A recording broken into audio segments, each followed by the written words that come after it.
Hello and welcome. You're watching Express News on DD India.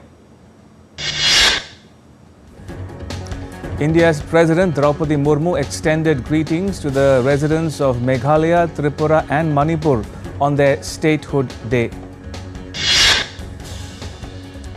Prime Minister Narendra Modi today greeted the people of Meghalaya on their Statehood Day. He wrote in a post on X that Meghalaya is admired for its natural beauty and the industrious nature of its people. Expressing pride about the role played by the people of Manipur towards India's development, the Prime Minister greeted the people of Manipur on their Statehood Day. In a post on X, he extended his best wishes for the progress of Manipur. The Prime Minister also greeted the people of Tripura on their Statehood Day. He said that the state was making noteworthy contributions to national progress. The Amrit Udyan of Rashtrapati Bhavan will open for public viewing from February 2 to March 30th this year. This edition of Amrit Udyan is a landscaping marvel where visitors can witness coleus, celosia, tuberose and many other rare seasonal flowers in full glory. The Rashtrapati Bhavan will also host Vividhata Ka Amrit Mahotsav as part of the Amrit Udyan from March 6th to the 9th. This year's Mahotsav will showcase the rich cultural heritage and unique traditions of southern India. The Central Reserve Police Force, Special Operation Group Odisha and Chhattisgarh Police neutralized 23 Naxalites in a joint operation along the Odisha-Chhattisgarh border. According to the police, a member of the Naxal group who had a bounty of 1 crore rupees on his head was also killed in the encounter. Police said that the encounter was still underway. India's Home Minister Amit Shah termed it as a big success, saying that with our resolve for a Naxal-free India and the joint efforts of our security forces, Naxalism is breathing its last today. The Mahakumbh festival is currently underway in Uttar Pradesh's Prayagraj, and each day is witnessing a record number of devotees who are taking a holy dip at Triveni Sangam. Many cultural events are also being lined up at various venues to entertain visitors. Indian military bands are actively rehearsing for the beating of retreat ceremony, the schedule for January 29. The event signifies the conclusion of India's Republic Day celebrations. Union Ministry of Tribal Affairs is organizing the National Conference of District Magistrates on PM Jan Man in New Delhi on Tuesday under the guidance of Jual Oram, Minister of Tribal Affairs, and Durga Das Uiki, Minister of State for Tribal Affairs.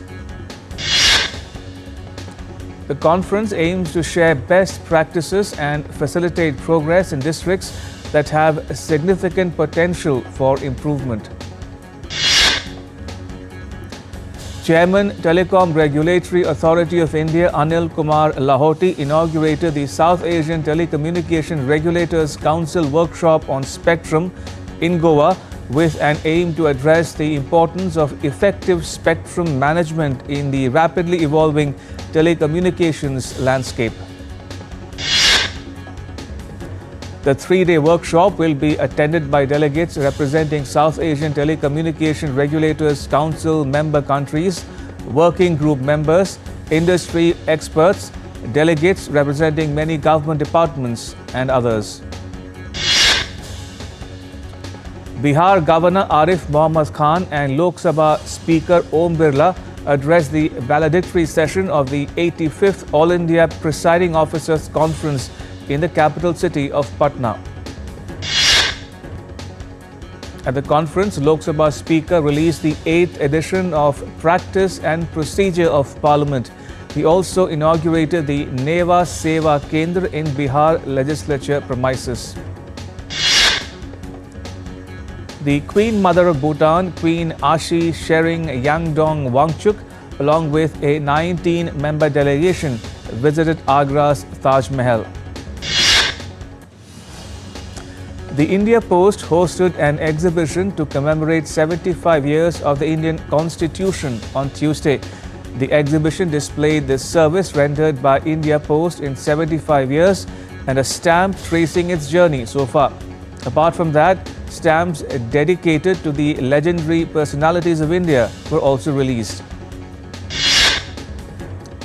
India's Petroleum Minister Hardeep Singh Puri addressed the third International Symposium for Thriving Eco-Energy in Mobility, a key initiative under Bharat Mobility 2025 at Bharat Mandapam in New Delhi. Benchmark indices Nifty and Sensex crashed on Tuesday, marking their worst plunge in 6 months. At close, the Sensex was down 1,235.08 points, or 1.6% at 75,838.36. The Nifty was down 320.1 points, or 1.37% at 23,024.65. The Indian rupee ended flat at 86.58 per dollar on Tuesday versus previous close of 86.56. Oil prices ticked lower in Asian trading on Tuesday as investors took stock of President Donald Trump's plans to apply new tariffs later than expected, while boosting oil and gas production in the United States. Brent crude futures were down 35 cents to $79.8 per barrel, while the most actively traded West Texas Intermediate crude March contract was down 90 cents to $76.49 a barrel.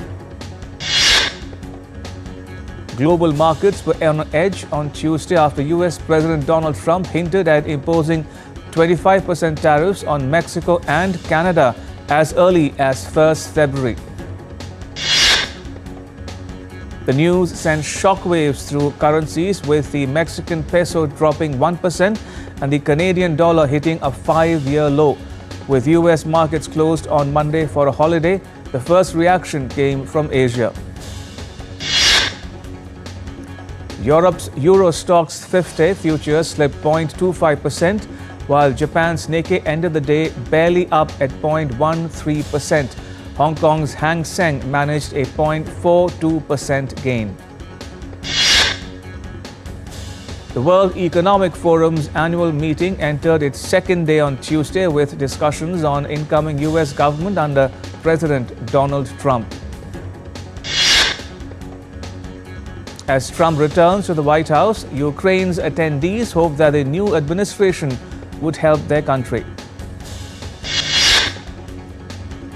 Indian Minister Chirag Paswan, along with Minister of State for Skill Development and Entrepreneurship Jayant Chaudhary, inaugurated India Pavilion at World Economic Forum annual meeting in Davos, Switzerland.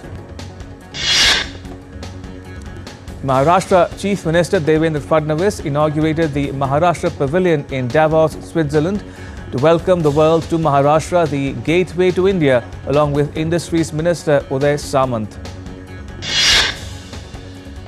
India's Commerce and Trade Minister Piyush Goyal held bilateral talks with Belgian Foreign Affairs and Foreign Trade Minister Bernard Quintin in Brussels. The two leaders discussed about the upcoming Belgian economic mission to India. After a swearing-in ceremony on Monday, US President Donald Trump signed a number of executive orders aimed at undoing many of the policies implemented by the Biden government, including an order to withdraw the US from the Paris Climate Agreement for a second time. Trump followed it up by signing a formal letter to the United Nations, notifying the global body of the country's intent to leave the landmark 2015 accord. Donald Trump signed an order for the United States to exit the World Health Organization, which he had previously attacked over its COVID-19 response. The World Health Organization has expressed its regret over the decision by the US government of President Donald Trump to withdraw the country from the UN agency. Trump has pardoned about 1,500 participants in the January 6, 2021 attack on the US Capitol by his supporters trying to overturn the 2020 election result. Trump said that 6 defendants would have their sentences shortened. The moves fulfill a campaign promise by Trump to aid supporters who were charged and in many cases imprisoned for crimes committed during the riots.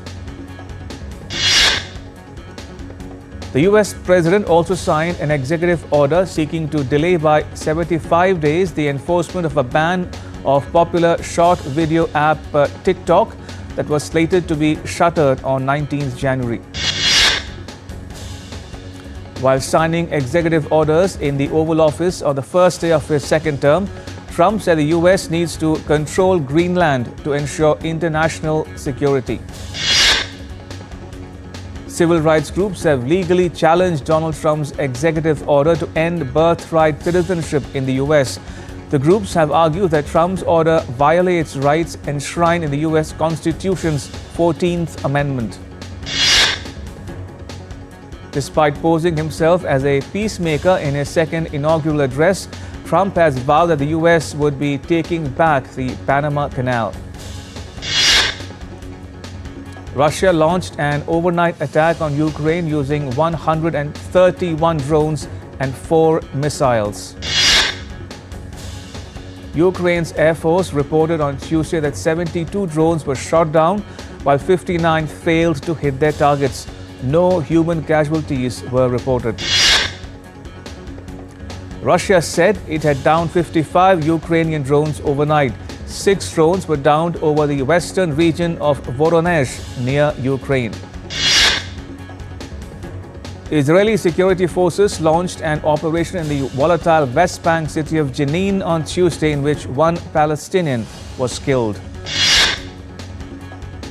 Israeli Prime Minister Benjamin Netanyahu said operations in West Bank's Jenin aims to eradicate terrorism.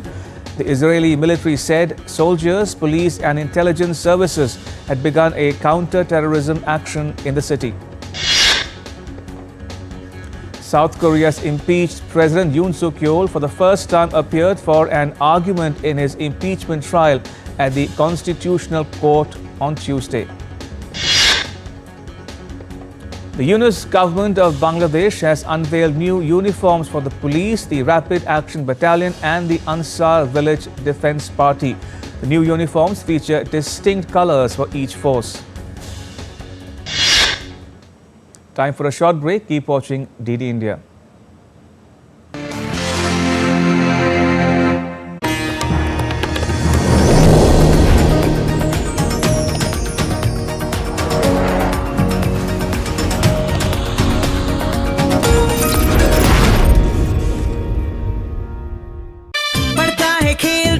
झूलता उछलता है, दौड़ता कभी कभी दौड़ कराता है, आगे आगे बढ़ता है इंडिया, अमूल दूध पीता है इंडिया।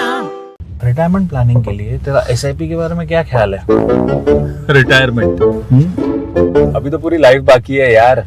और तुझे नहीं लगता अगर रिटायरमेंट के बारे में अभी से नहीं सोचे तो आगे जाके प्रॉब्लम होगी? पर रिटायरमेंट के बारे में सोचना क्यों है इतना जरूरी? जब तक आप रिटायर हो जाएंगे महंगाई काफी ज्यादा बढ़ जाएगी और आपकी इनकम वो तो रुक ही जाएगी। इसीलिए आज ही म्यूचुअल फंड्स में एसआईपी शुरू कीजिए और हर महीने थोड़ा थोड़ा करके धन इकट्ठा कीजिए एक कंफर्टेबल रिटायर्ड लाइफ जीने के लिए। अधिक जानकारी के लिए अपने वित्तीय सलाहकार से परामर्श करें। LIC म्यूचुअल फंड द्वारा निवेशक शिक्षा की एक पहल। म्यूचुअल फंड निवेश बाजार जोखिम के अधीन है। योजना से संबंधित सभी दस्तावेजों को ध्यान से पढ़ें। Welcome to Manipur.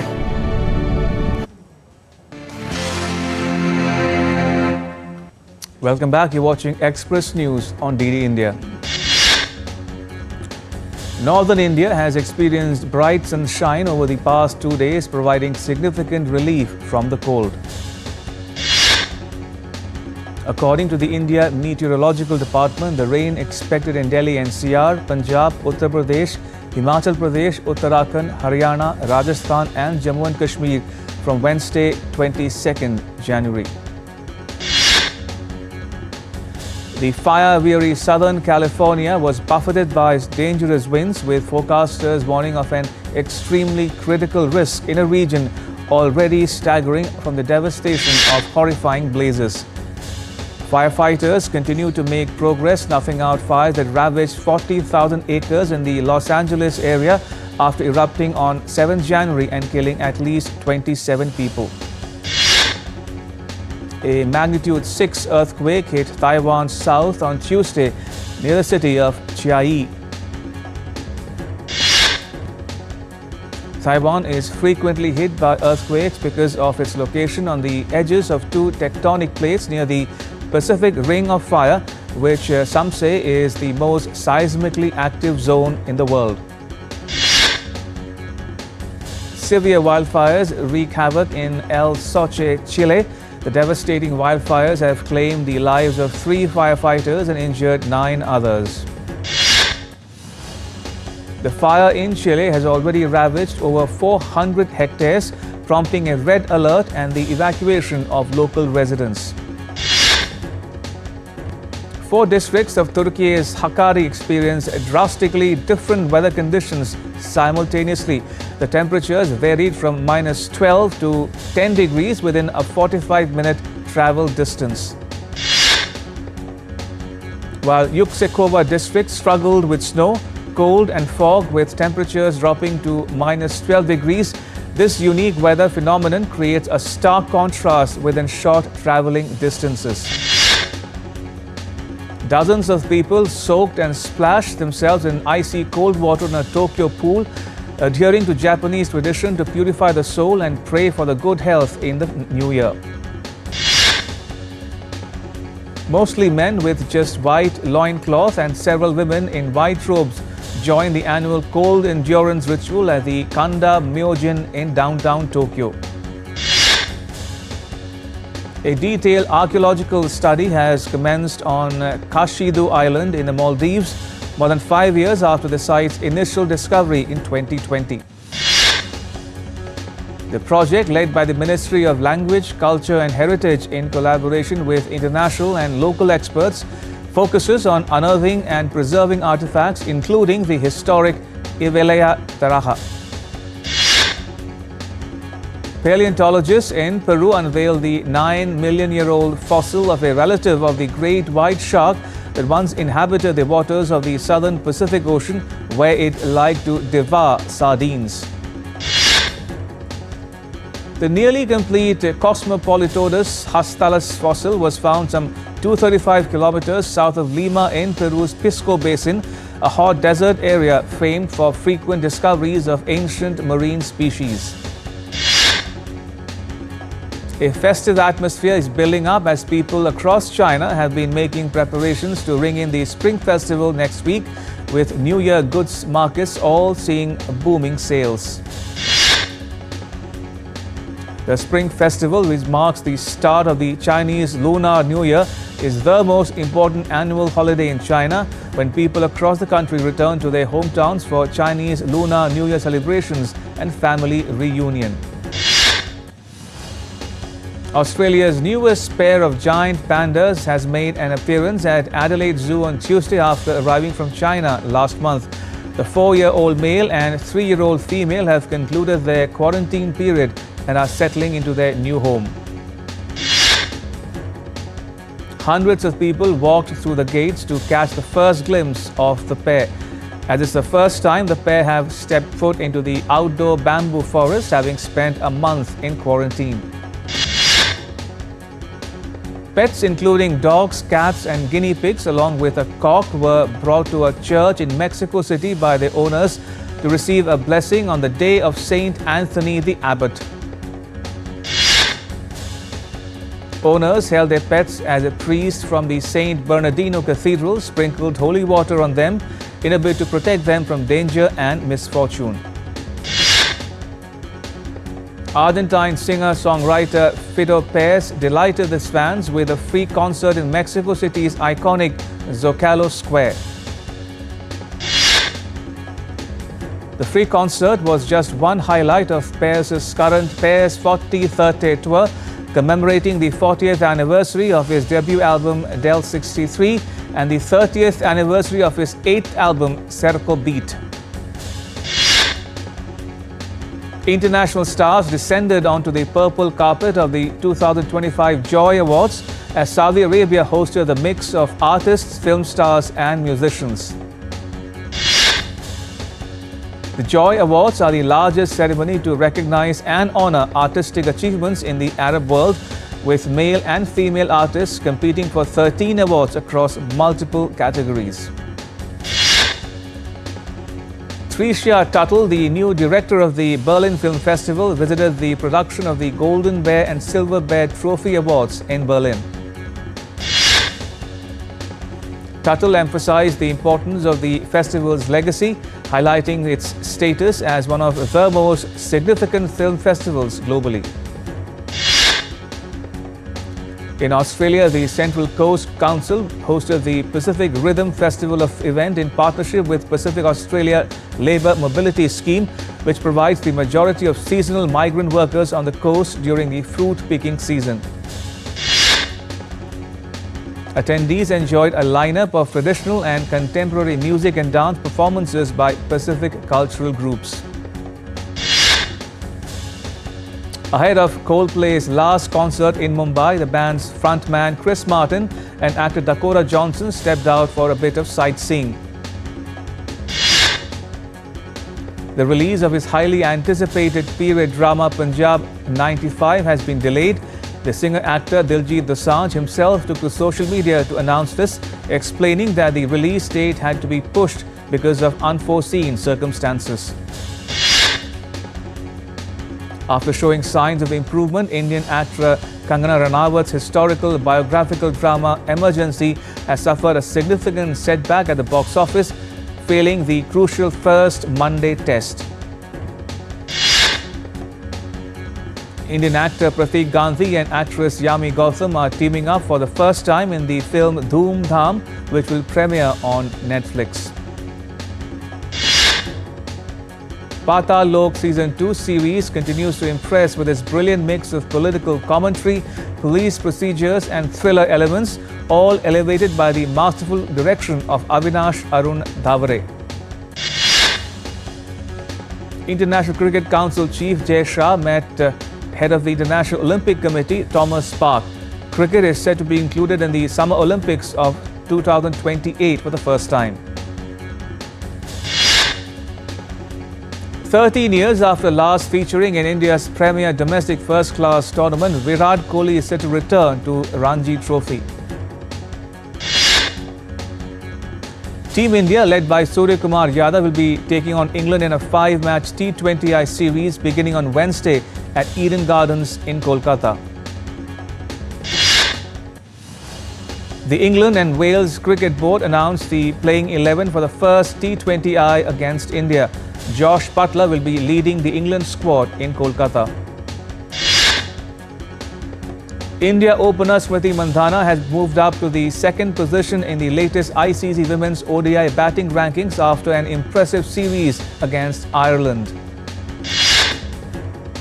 India secured a dominant 10-wicket win over hosts Malaysia at Biomass Oval in Kuala Lumpur in the ICC Under-19 Women's World Cup on Tuesday.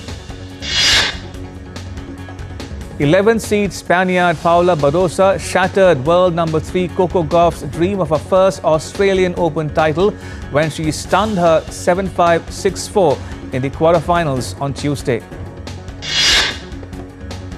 Germany's Alexander Zverev, who is world number 2, has managed to reach the semi-finals of the Australian Open after defeating US's Tommy Paul in a thrilling quarterfinal.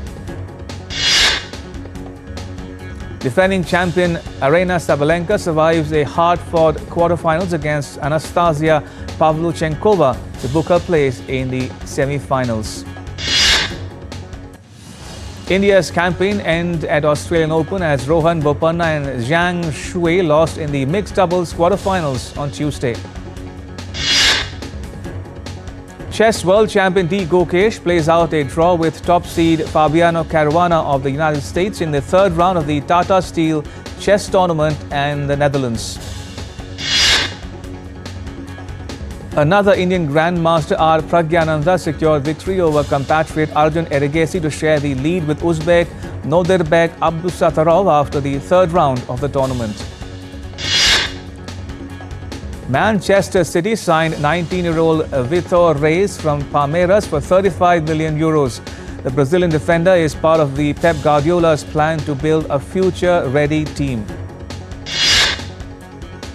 India's Satvik Chirag stormed into the second round of the Indonesia Masters Badminton with straight games win against Chinese Taipei's pair on Tuesday. Surma Hockey Club beat Shrachi Rad Bengal Tigers 2-1 in a high-voltage contest in the Hockey India League in Rourkela on Monday. That's a wrap on Express News. Thanks for watching. Bye-bye.